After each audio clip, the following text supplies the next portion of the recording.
Assalamualaikum warahmatullahi wabarakatuh. Alhamdulillahirrabbilalamin. Wassalatu wassalamu ala asrafil anbiya'i wal mursalin wa ala alihi wa sahbihi ajma'in. Pertama-tama marilah kita panjatkan puji syukur atas kehadiran Allah yang mana pada hari ini kita masih diberi kesehatan di tengah wabah Covid yang melanda seluruh dunia ini. Dan tak lupa salat dan salam kita hadiahkan kepada junjungan Nabi besar Muhammad SAW serta keluarga dan para sahabatnya sekalian. Tanpa memperpanjang mukadimah, langsung saja kami dari kelompok 3 yang beranggotakan saya Rizky Ananda, Indah Sapitri dan Fahrul Razaki. Ya, kami di sini akan menjelaskan tentang manajemen penilaian pendidikan. Yang mana tematika pembahasannya adalah yang pertama itu pengertian. Kemudian ciri-ciri, tujuan dan fungsi, prinsip penilaian pendidikan, dan terakhir macam-macam penilaian pendidikan. Ya, langsung saja ke pengertian dari penilaian pendidikan, yaitu pengumpulan penganalisaan yang secara sistematik untuk menafsirkan atau menentukan sejauh mana siswa itu mencapai tujuan atau mencapai proses belajar. Ya, seperti yang kita lihat pada gambar yang ada di PPT, itu ada raport, ada wawancara, ada ujian. Itu adalah proses-proses penilaian yang dilakukan oleh guru sekolah. Kemudian selanjutnya yaitu ciri-ciri penilaian pendidikan. Yang pertama yaitu tidak langsung. Yang tidak langsung atau tes, ada yang tes dan non tes, yaitu dengan cara ujian seperti mengisi soal-soal atau mengerjakan soal-soal yang diberikan oleh guru.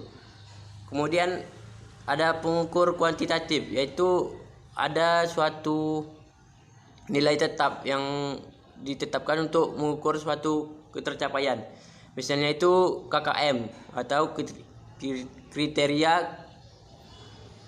kriteria ketuntasan minimal yang biasanya ada di raport. Misalnya dia kriterianya 80, maka di bawah 80 tidak lulus.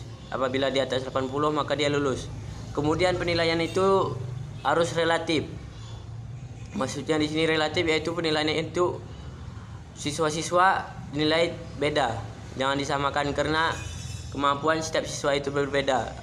Apalagi kemampuan yang atau bakat yang dimiliki siswa itu berbeda-beda. Ada yang matematikanya jago, ada yang olahraganya jago, ada yang membacanya jago, dan lain-lain. Ya, kemudian ada tujuan dan fungsi penilaian pendidikan. Yang pertama tujuan terbagi 3, yaitu bagi siswa, bagi guru, dan bagi sekolah. Yang pertama bagi siswa. Tujuan penilaian pendidikan bagi siswa adalah untuk mengetahui bagaimana pemahaman siswa tentang proses pembelajaran dan bagaimana ketercapaian proses belajar. Kemudian bagi guru untuk mengetahui bagaimana kemampuan siswa juga, bagaimana efektif proses belajar, sistem belajar, dan cara mengajar guru. Dan penilaian ini berfungsi untuk mencari metode belajar yang lebih efektif bagi siswa. Karena mungkin saja pada sistem belajar yang satu tidak efektif, maka guru akan bisa mencari sistem belajar yang lain.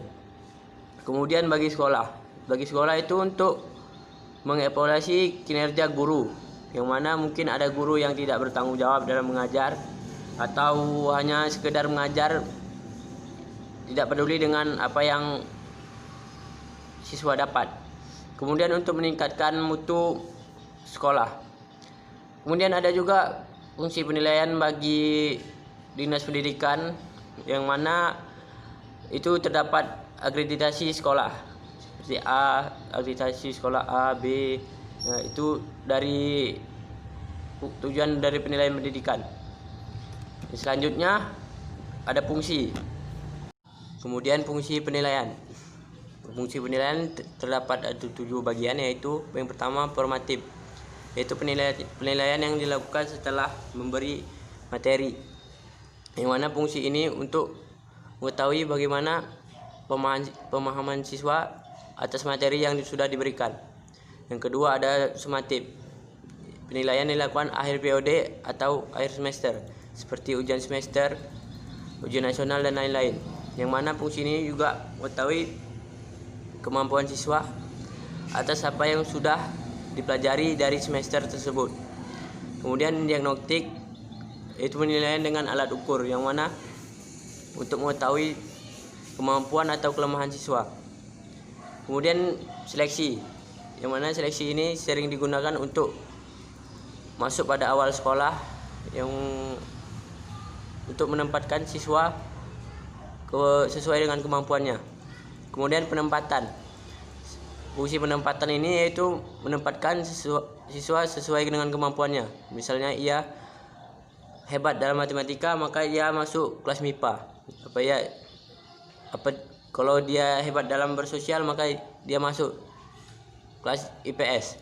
Kemudian ada fungsi umpan balik, yang mana dalam penilaian berfungsi untuk mengetahui bagaimana proses belajar itu bagus atau tidak. Maka guru bisa menilai dan bisa mengubah proses belajar tersebut. Kemudian motivasi, yang mana penilaian ini memotivasi teman-teman yang mungkin nilainya kurang, maka akan belajar lebih giat lagi. Baiklah, saya akan melanjutkan materi tentang prinsip-prinsip penilaian pendidikan, di mana prinsip-prinsip penilaian pendidikan ini ada 4. Yang pertama itu adalah kontinu. Maksud dari kontinu ini adalah di mana hasil penilaian peserta didik itu dihubungkan dengan hasil penilaian pada sebelum-sebelumnya, agar perkembangan peserta didik ini jelas perkembangannya. Yang kedua ada prinsip komprehensif, di mana penilaian ini ada suatu objek. Artinya objek ini adalah penilaiannya. Misalnya objek penilaian ini adalah peserta didik, maka penilaian peserta didik ini dinilai keseluruhannya, mulai dari keterampilan, pengetahuan, nilai, dan juga sikap.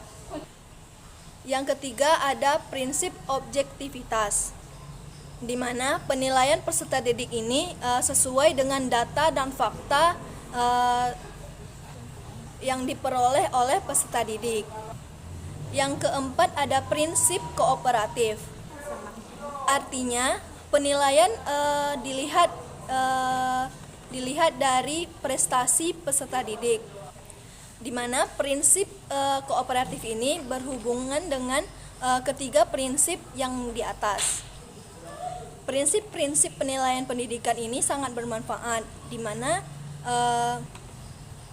kita tahu sampai mana tingkat pengetahuan peserta didik dalam memahami pelajarannya, sehingga kita mengetahui di mana titik kelemahan pada peserta didik itu. Oke, saya akan melanjutkan tentang macam-macam penilaian pendidikan.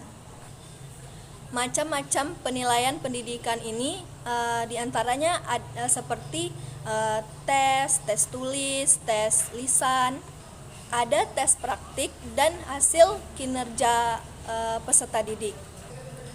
Bukan hanya penilaian macam-macam penilaian tadi, macam-macam penilaian itu ada juga penilaian observasi, yang mana artinya dilakukannya pengamatan pada suatu objek yang berlangsung di luar pembelajaran.